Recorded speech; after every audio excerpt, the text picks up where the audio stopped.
Hello everyone and welcome to my Y&R Trends channel. I hope everyone is having a wonderful day. Before we begin, please hit the subscribe button and give this video a thumbs up. The ornate room, a space usually reserved for the quiet machinations and whispered threats that define so much of life in Genoa City, seemed to shrink, the walls pressing in as if the very air had turned to lead. The revelation, cold and brutal and utterly irrevocable, hung between them, a specter made of words that had shattered the fragile illusion of peace Jill had been clinging to for weeks. Colin's death. Not an accident, not a twist of fate in some distant, anonymous city, but a deliberate act, a consequence of the tangled, venomous web they all inhabited and Kane knew. He had known and he had chosen, day after day, to let her live in the agonizing purgatory of not knowing, to watch her grieve and rage and slowly wither, all while holding the key to her prison in his pocket. The initial shock was a physical blow, a vacuum that stole the breath from her lungs and the strength from her legs. She had staggered back a step, her hand flying to her chest as if to physically hold her breaking heart together. Her eyes, wide and disbelieving, had scanned Kane's face, searching for a flicker of a lie, a hint of the cruel joke this must be, but found only a grim, resigned truth. It was in the set of his jaw, the slight, pained downturn of his mouth, the way he couldn't quite hold her gaze for more than a second before looking down at the expensive Persian rug beneath their feet. That was the moment the ice of shock began to crack, and the first terrifying tendrils of fury snaked their way into the void. It started as a low guttural sound, something torn from a place deep within her soul, a place untouched by the polish and poise she presented to the world. It was the raw, unfiltered cry of a wounded animal, a sound of such profound betrayal that it seemed to change the very quality of the light in the room. You knew. The question was a whisper, yet it carried the weight of a scream. All this time you stood by me. You let me. Her words fractured, unable to articulate the depth of the humiliation. She had wept in front of him. She had confessed her regrets, her lingering, complicated love for the scoundrel that was Colin Atkinson, her fears about a future without the chaotic, magnetic presence he had always been. She had been vulnerable truly and completely, and Kane had been her witness, a silent, knowing audience to a grief he himself had rendered incomplete, a fraudulent performance where only she didn't know the script. The memory of her own tears, hot and shameful, now felt like the ultimate indignity. He had watched her crumble, all the while possessing the knowledge that would have, if not healed her, at least given her grief a direction, a target, a purpose beyond simple aching loss. Her body began to tremble, a fine, violent vibration that started in her hands and radiated outward until her entire frame was quaking. The elegant glass of sherry she had been holding, a prop in the quiet drama of their conversation, slipped from her numb fingers, shattering on the marble hearth with a sound like a gunshot. Neither of them flinched. Her attention was locked on Kane, and his was locked on the dangerous, gathering storm in her eyes. The genteel facade of Jill Foster Abbott, the matriarch, the business titan, the pillar of a certain kind of society, was crumbling away, piece by piece, revealing the fierce, untamed, and deeply wounded woman beneath. This was not the calculated anger of a boardroom takeover, or the sharp-tongued retort at a society gala. This was something primal, something that had been festering in the dark, fed by grief and now ignited by the pure, white-hot fuel of betrayal. How could you? She demanded, her voice gaining strength, gaining a sharp, serrated edge. How could you look me in the eye day after day and offer your condolences, your support, when you were the one holding the truth that was eating me alive? You let me blame myself. You let me wonder if there was something I could have done, some word I could have said to keep him from walking out that door for the last time. Was it amusing for you, Kane? Was it a game? To see how far the great Jill Abbott could fall. Kane took a half-step forward, his hands raised in a placating gesture that only served to inflame her further. Jill, please, you have to understand the position I was in, he began, his voice strained, laced with a desperate reasonableness that was utterly misplaced in the face of her hurricane of emotion. It wasn't my secret to tell. There were complications, dangerous complications. I was trying to protect you. The word protect was the spark that lit the powder keg. A harsh, disbelieving laugh ripped from her throat, a sound devoid of any humor. Protect me, she echoed, her voice dripping with a scalding, acidic scorn. You call this protection? This torture? You didn't protect me, Kane. You imprisoned me. You locked me in a room with my grief and threw away the key, all while pretending to be the jailer's sympathetic friend. Don't you dare stand there and tell me this was for my own good. This was for your good. This was to save your own skin, to avoid a difficult conversation, to maintain whatever fragile, false peace you've constructed for yourself. You are a coward. The final word was delivered with such venom, such absolute, unwavering conviction, that it landed like a physical blow, and Kane visibly recoiled, the color draining from his face. He had expected anger, of course, but this was a level of contempt he had not anticipated, a complete and total annihilation of the respect and, dare he think it, affection that had existed between them for so long. The past few weeks, now cast in this new horrifying light, played through her mind in a series of cruel, vivid tableaus. Every shared, somber meal, every time he had gently steered her away from questions about Colin's final days, every moment he had offered a comforting hand on her shoulder, it was all a lie. A meticulously constructed, compassionate-seeming lie, but a lie nonetheless. The kindness had been a cage. The support had been a shackle. And the man standing before her was not the son-in-law she had come to rely on, not the steadying presence in her chaotic life, but the chief architect of her prolonged suffering. The grief for Colin, complex and painful as it was, began to be overshadowed, consumed by this new all-encompassing fire of rage. Colin was gone. His betrayal was in the past, a part of his flawed, infuriating, and ultimately tragic nature. But Kane's betrayal was present. It was active. It was happening right now, in this room, in the defensive set of his shoulders, in the pleading in his eyes that asked for an understanding she was physically incapable of granting. He was alive and well and had chosen, every single day, to inflict this particular hell upon her. Her eyes darted around the room, no longer seeing the valuable art, the elegant furniture, the trappings of a life of wealth and success. They were scanning for something, anything that could serve as an outlet for the cataclysmic pressure building inside her. The rational part of her mind, the part that scheduled board meetings and negotiated multi-million-dollar deals and knew the precise social calculus of every interaction, had been completely submerged. It was gone, replaced by a raw, instinctual need to expel the pain, to make the external world reflect the internal cataclysm. The silence between them was thick, charged, a taut wire about to snap. Kane opened his mouth to speak again, to offer another feeble, rational excuse, another layer of justification that would only be another twist of the knife. Jill, if you would just let me explain the circumstances. He started, but he never got to finish. With a cry that was half sob, half roar, she launched herself forward. It wasn't a calculated move. It was a lunge, a pure kinetic release of all the coiled, agonizing energy that had been consuming her. Her target was not Kane himself, not directly, but the heavy, polished mahogany cane that was leaning against his armchair, a symbol of a minor, long-healed injury that he sometimes still affected for reasons she had never questioned until this moment.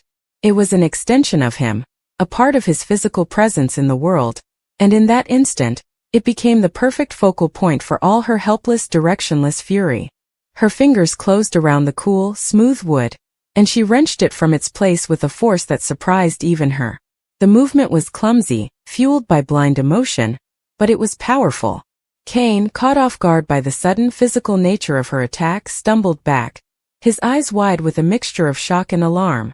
Jill, what are you doing? Stop this, he commanded, his voice rising, the placating tone finally giving way to genuine fear. But she was beyond hearing, beyond reason. The world had narrowed to the weight of the cane in her hands and the figure of the man who had betrayed her. With another guttural shout, she swung it. The first blow caught the edge of a small, delicate occasional table, sending a priceless Ming vase soaring through the air in a graceful, terrible arc before it met the stone fireplace and exploded into 1,000 jagged shards of blue and white porcelain. The sound was immensely satisfying. A sharp, destructive crack that echoed the fracturing of her own soul. It was a sound of consequence, of action, of something finally happening after weeks of stagnant, silent suffering. Emboldened, she swung again, this time connecting with a tall, gilt-framed mirror. The glass did not just break. It erupted, a spider web of fractures radiating out from the point of impact, splintering her own reflection into a dozen distorted, furious versions of herself. It was like looking at the pieces of her own psyche, shattered and unrecognizable. "You took my right to mourn him properly," she screamed, advancing on him as he continued to back away, his hands still raised, unsure whether to defend himself or try to disarm her. "You took my closure. You made a fool of me." Each accusation was punctuated by another wild swing of the cane. It connected with a lamp, which toppled from its stand with a crash, the light bulb popping and plunging that corner of the room into a deeper shadow. She was a whirlwind of destruction, a force of nature unleashed within the confines of her own perfectly appointed drawing room. The elegant space was being systematically dismantled, each shattered object a stand-in for the trust, the family bond, the fragile sense of security that Cain had obliterated with his silence. She wasn't trying to hit him, not really. She was trying to destroy the world he had forced her to inhabit, the world built on his lie. She was tearing down the very set of the tragedy in which he had cast her as the oblivious, grieving widow. Cain was shouting now, his words lost in the cacophony of breaking objects and her own ragged cries. He tried to dart forward to grab the cane, but she was possessed of a supernatural strength, a hysterical power born of absolute emotional abandon. She swung it in a wide, dangerous arc, forcing him to jump back to avoid being struck. The fear in his eyes was now plain, and a dark, savage part of her relished it. Let him be afraid. Let him feel a fraction of the powerlessness she had felt. Let him understand what it was like to have your entire world upended by someone else's actions, to be left reeling and vulnerable and utterly destroyed. The cane came down on the back of a velvet-upholstered chair, tearing the fabric with a sickening rip. She brought it down on a marble bust, shearing off its stone nose and sending a chip flying across the room. It was a frenzy, a total loss of control the likes of which Jill Foster Abbott had not experienced since she was a young woman fighting for her place in a world determined to keep her down. All the polish, all the hard-won composure, had been stripped away, leaving only the raw, battling survivor beneath. Finally, her body began to fail her. The immense, unsustainable surge of adrenaline that had powered her rampage began to ebb, leaving behind a profound, bone-deep exhaustion. Her arms, which had felt so powerful moments before, now felt like lead, the cane suddenly impossibly heavy. Her breath came in ragged, painful sobs tearing at her throat. The last swing was a weak, half-hearted gesture that merely knocked a stack of books from a side table. She stood there, panting, chest heaving, surrounded by the wreckage of the room, and it felt the wreckage of her life. The cane slipped from her trembling fingers and clattered to the floor, the sound dull and final amidst the glittering debris. The silence that descended was even more profound than the one before the storm, now thick with plaster dust and the sharp, clean scent of broken glass. She looked at Cain. He was standing by the demolished fireplace, his hair disheveled, his face pale and smudged with dust, his expression one of sheer, unadulterated horror. He was looking not at her, but at the destruction she had wrought, as if seeing the physical manifestation of the damage he had caused to her spirit. The room was a war zone. Everywhere, shards of her former life lay scattered, the fragments of fine china, the splintered wood, the shredded art. It was a perfect metaphor for the trust between them, now lying in irreparable pieces on the floor. The fury was gone, spent as quickly as it had arrived, and in its wake was a cold, vast, and empty despair. There was no satisfaction in what she had done, only a hollow, aching shame and the crushing weight of the truth. She had lost control, and in doing so, she had revealed a part of herself she had spent a lifetime learning to control, the wounded, feral creature that all the money and power in the world could never fully tame. Tears finally came, not the hot, angry tears of before, but slow, cold tears of utter defeat. They traced clean paths through the fine layer of dust on her cheeks. She didn't wipe them away. She just stood there, a small broken figure in the center of the chaos, her shoulders slumping under the weight of a grief that was now twofold. She was grieving for Colin, yes, but in that moment she was grieving for the loss of Cain, for the death of the trust she had placed in him, for the family she had thought they were. She was grieving for the version of herself that believed she was in control, the version that was now as shattered as the vase in the mirror. Cain took a tentative step towards her, his mouth opening to speak, but no sound came out. What was there left to say? "I'm sorry" was a pathetic, insignificant raft in the ocean of pain that now separated them. The revelation of Colin's death had been the bomb, But her explosive, uncontrollable rage had been the aftershock that had leveled everything that was left standing. She had lost control, and in losing it, she had perhaps lost everything, proving that some revelations don't just break your heart, they break you. The Young and the Restless takes another shocking turn in upcoming episodes as Jill Abbott's world spirals into chaos. In a storyline filled with grief, betrayal, and long-buried secrets, Jill loses control after learning the devastating truth surrounding Colin's death. Her confrontation with Cain becomes explosive, and it could forever change the dynamic between mother and son. Fans have seen Jill navigate heartbreak before, but nothing could prepare her for the emotional storm about to unfold when hidden truths come to light. It all begins when Jill returns to Genoa City, hoping for peace and closure after months away. She's been struggling to come to terms with her complicated feelings about Colin. Despite his endless lies and manipulations, part of Jill still loved him. That love makes the news of his death, and the shocking circumstances behind it, almost unbearable. When she first hears whispers that Colin may not have simply died of natural causes, Jill brushes it off as gossip. But when new evidence surfaces suggesting foul play, the questions begin to consume her. What really happened to Colin? And who's responsible? Meanwhile, Cain has been keeping a secret, one that's been eating away at him since the day his father died. He knows more than he's letting on, and the guilt is written all over his face. Friends and family notice his strange behavior, but Cain insists he's fine. Yet his silence only deepens Jill's suspicions. She can't shake the feeling that Cain is hiding something crucial, something that could completely rewrite the story of Colin's death.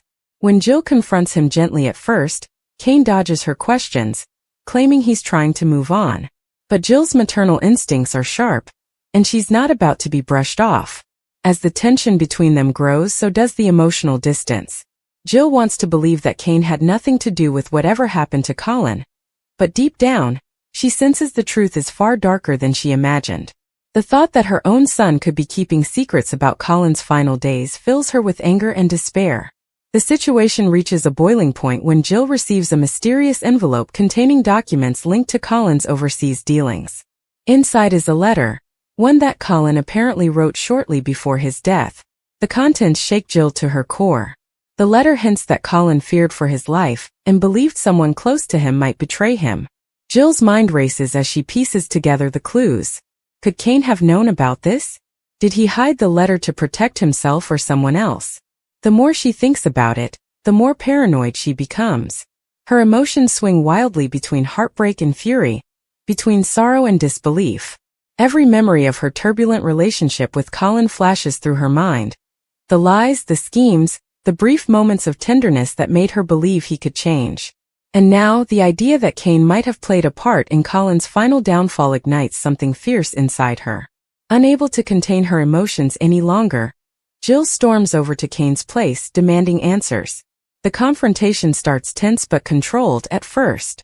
She asks about the letter, about the shady business ventures Colin was involved in, about the last conversation Cain had with his father. But when Cain hesitates, when his voice falters and his eyes avoid hers, Jill snaps. Her grief erupts into raw rage. For years, she's been forced to defend her family's mistakes, to shoulder the weight of scandal after scandal. Now, with Colin gone and Cain acting evasive, Jill feels utterly betrayed. The argument quickly escalates. Jill accuses Cain of keeping the truth from her, of protecting Colin's enemies, or worse, covering up something he did himself. Cain, defensive and emotional, tries to explain that the situation is complicated. He claims he wanted to spare her more pain, that revealing everything would only reopen old wounds. But Jill isn't buying it. The pain she feels from losing Colin is now mixed with a mother's fury at being deceived. Every ounce of composure she had left shatters in that moment. She lashes out, her voice trembling as she demands to know what really happened to Colin. Cain finally admits part of the truth, that he had a heated argument with his father before his death, that Colin had threatened to expose something Cain did years ago, and that when he left, he never saw Colin alive again. It's not the confession Jill wanted to hear. To her, it sounds like an admission of guilt. Her emotions explode in a physical outburst. She pushes Cain, her grief turning into rage as she yells that he's ruined everything. Cain, heartbroken, tries to calm her down, but Jill is beyond reason. Her world has just collapsed again. and she's lost control of everything that once grounded her. When the confrontation ends, Jill is left trembling, broken, and consumed by guilt over her own reaction. Kane is devastated, realizing that his silence only made things worse. The fallout from this confrontation will ripple through the Abbott and Ashby families for weeks to come. What started as a desperate search for truth has now opened old wounds that may never heal.